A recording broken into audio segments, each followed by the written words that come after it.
Hi guys, welcome to Willie Betting. I'm Jim Knight, back for another weekend of team goal tips after a short international break. Looking to score a couple of bigger price winners this year in the column. So that's certainly the approach I'm going to take this week anyway, and one that I'm kind of looking to integrate into my betting over a kind of longer period where I'm taking the bigger prices that I think are value and overpriced rather than trying to flip a profit on your even money kind of 6-4 shots. That you have to be more consistent with winners, whereas you can get a better return at bigger prices. You don't have to win as often as long as the stake is consistent and the quality of your selections kind of doesn't go downhill just because you're on a losing streak. The discipline side is something that I want to kind of bring into the game more. And that's something that I'm going to go for this week with my two picks. The Premier League is where we focus this week. Obviously, I know there's been a lot of lower league action, but I think there's almost a better read on these Premier League teams, and I think there's a couple of big prices that I want to try and take advantage of this weekend. The first one comes from the Emirates, where Arsenal host Hull. Hull obviously have been, fairly good this season in front of goal, even if they're not grinding out them as many wins as they'd necessarily like. They've got 9 points in their first 7 games, which sees them kind of mid-table, which is a fine return. I don't think Steve Bruce is going to be too disappointed with that. A couple of the results potentially he won't be too happy with, but I think certainly the goal scoring form has been fantastic. I've spoken before about their summer transfer business and how much I admired their approach, and I think they're kind of trying to buck that stigma of being that kind of defensive, almost Stoke-like in their kind of staunch defence, trying to nick games on the counter 1-0 and kind of be tough to beat and tough to break down. They brought a lot more attacking flair into their team. You look at the likes of Hernandez, who they brought in up front and made a kind of immediate impact. You've got the likes of Modiane, who obviously is brought in as a bit of a midfield destroyer as well, but has kind of stepped up into that attacking role and is playing the most furthest forward attacking midfielder in the diamond formation that they've often deployed.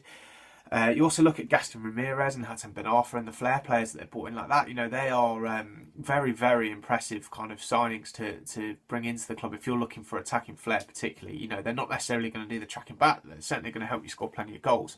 Hull have actually covered the over 1.5 goals line in the last 5 games in all competitions. So they're no strangers covering this line for us, and hopefully they can do so again, admittedly at a lot bigger price than perhaps they have done against the likes of West Brom earlier on in the season.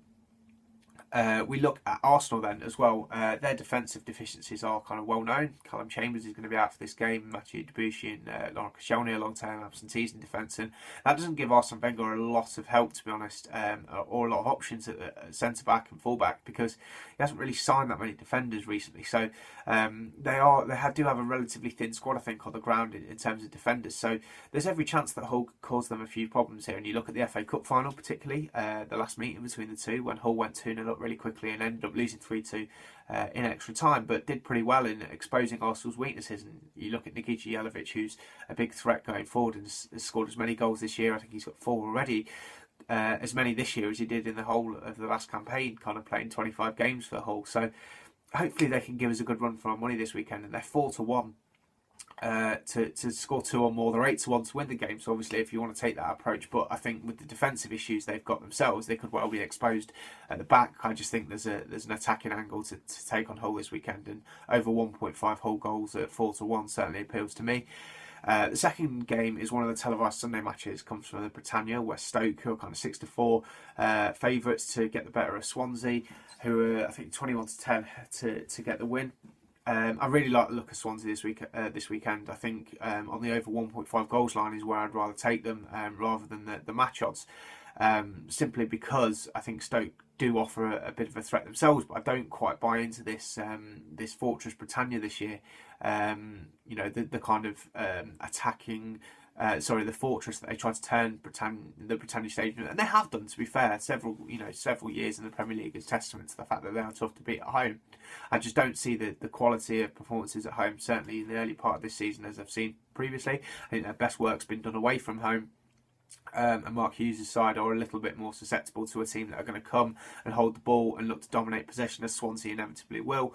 Gylfi Sigurdsson's absolutely running the show. He's got 6 assists, I think, in 7 games for Swansea, which is as many as he got in 48 Premier League games for Tottenham. So that shows the kind of impact that he's having in the middle of the park for the Swans.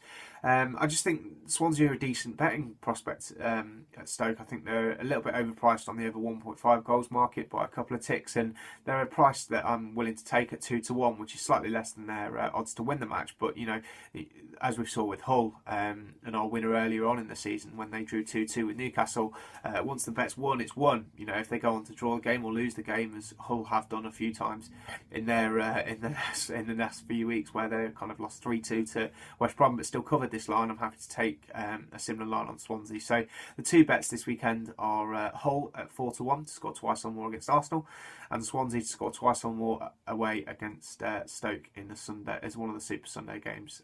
Good luck, guys, and I'll be back next week.